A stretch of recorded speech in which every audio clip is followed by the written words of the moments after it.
just getting ready for my required monthly test and then an EAS randomly went off. Test. This is a statewide required monthly test of the emergency alert system originating from the Pennsylvania Emergency Management Agency, Harrisburg. This is only a test.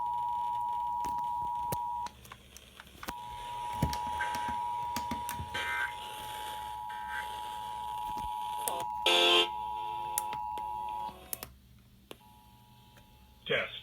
This is a statewide required monthly test of the emergency alert system originating from the Pennsylvania Emergency Management Agency, Harrisburg. This is only a test. It's going to be a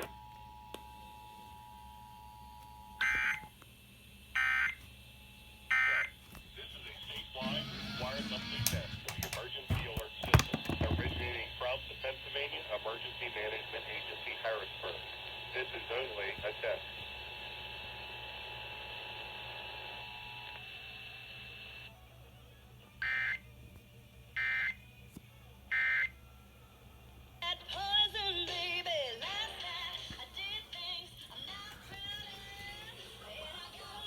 If anyone has any reason why they did the test so early, please comment down below. They usually do it at 12:45, not 12:37. So I'm a little confused by that. Thanks for watching.